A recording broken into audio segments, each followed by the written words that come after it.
जय जगन्नाथ बंधु मैंने आसतु आज आम अँलार राग आचार करवा मार्केट रे बढ़िया बढ़िया अँला सब मिलूँ चलतु ये रेसिपीटा करवा ता पूर्व दुनिया को कौन आपने रेसिपीटा देखुं प्लीज मत कमेंट करी कहतु कहले मुझे आपको धन्यवाद जन पारि मु चुली उपर इडली छांच नहीं जाइए से पानी गोटे आधा लिटर देदेली इडली छांचर तल जालीटा मुझे रखीदे तापर अँला को भल भाव धोई देती आपण कौन खराब अँला व्यवहार करेंगे कहले पोचुका हो सबुठ भल क्वालिटी अँला ही आप व्यवहार करुवे आपको कभर करके 15 ରୁ 17 मिनट पर्यंत मुझे बढ़िया सीझेदेवी सीझीगला आम नेक्स्ट प्रोसेस को जीवा जदि ये रेसिपीटा भल लगे ताल लाइक करूँ सांग मैंने सेयार करूँ मत कमेंट करने जमा भूलें देखो 15 ରୁ 17 मिनट हो गला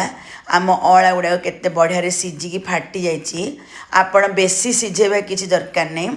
बेसी सीझेले बिलीज एति ही आप सीझाऊँ तापर आम हाथ में आमर अँलार मंजी गुड़ाक बाहर करदेबा गोटे थाली साहाय्य गोटे 2-3 घंटा हो ना गोटे दिन हो आपण खरारे बा फैन तले सुखे दिंतु एपरी कले आमर आचार बहुत दिन पर्यंत रहिबो तापर आम नेक्स्ट प्रोसेस को जीवा अँलार आउ कौन रेसिपी दरकार प्लीज मत कमेंट करी कहतु मु निश्चित भाव करने चेष्टा करी मुझी अँलारे मु 2-3 प्रकार आचार कली किंतु मु गोटे आधा किलो अँला ही राग आचार करी से मु चुली उपर फ्राइंग पैन नहीं जाइए मु वर्तमान चुली की ऑन करनी धनिया गोटे बड़ चामच देदेली आमर पान मधुरी गोटे बड़ चामच देदेबा आपणकर आचार केती परिमाण से अनुसार आपण देबे मु आधा केजी अँला एति दौची ता सहित सोरिष गोटे बड़ चामच देदेबा धला सोरिष भी गोटे बड़ चामच एथरे देदेबा आम धला सोरिष दे सारा पर जीरा आधा चामच मेथी पाउ चामचटी हिंगु पाउ चामचटी देदेबा आम आपको टिके हल्का आम भाजीदेबा भाजिकिना जमा आपण बेसी भाजबेनी जस्ट गरम है भाजबे जमीती कि आमर सबुजाक मसला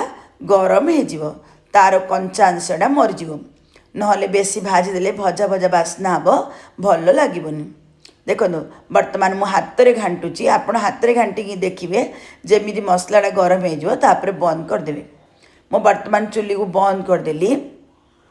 आपको मु दरदरा गड़ी करदेवी आपण पूरा गुंड करिया दरकार नहीं दरदरा गड़ी ही करंतु आचार रे बहुत बढ़िया लगिवो जदि आपन के रेसिपी भल लगिवो यूट्यूब रे देखुतले मोर साइड रे थारे बेल आइकन दबे दियंतु चैनल ला सब्सक्राइब हे जिवो फेसबुक रे देखुतले फॉलो बटन दबे दियंतु फॉलोइंग हे जिवो मु जे कोनसी नुआ नुआ वीडियो सब पोस्ट करथिबी आपण पाके प्रथमे जाईकी नोटिफिकेशन पहुंचतो मु गोलमरच टिके पकाइबा भूली जाइथिली मु एथिरे 10-12टा गोलमरच पकेदेली वर्तमान ठंडा करके ग्राइंडर ताको दरदरा पाउडर करदेवी चुली उपर मु पुणी से फ्राइंग पैन नहीं गली से गोटे 150 ରୁ 200 ml मो सोरिष तेल देदेली सोरिष तेलटा आमर बढ़िया गरम होगी हाउ बाहरी पड़ला तापर मु चुली को बंद करदेली से लंका गुंड गोटे बड़ चामच चामचटी हलदी गुंड आधा चामच हिंगु पाउ चामच कला जीरा टिके दे देछि मु जुआनी टिके देदेली आपण तेलटा टिके गरम थिबो ही से मसला सब जदि देदेबे कहले मसलाटा टिके भाजी होला बेला हे जिवो शीघ्र आचारटा खाइबा पई रेडी हे जिवो तापर मु जो दरदरा मसलाटा बाटिथिली से देदेली स्वाद अनुसार मु लूण देदेबी आ मु आमचूर पाउडर गोटे बड़ चामच रे चामचटी देछि आमचूर पाउडरटा देले टिके खटालिया लगिवो आ आचार बेसी दिन पर्यंत रहिबो आपण पाखे जदि आमचूर पाउडर नथिबो भिनिगार टिके दे दियंतु नहले गोटे बड़ लेंबुटी चिंपुड़ी की दे दियंतु देदेले आचारटा अधिक दिन पर्यंत रहिबो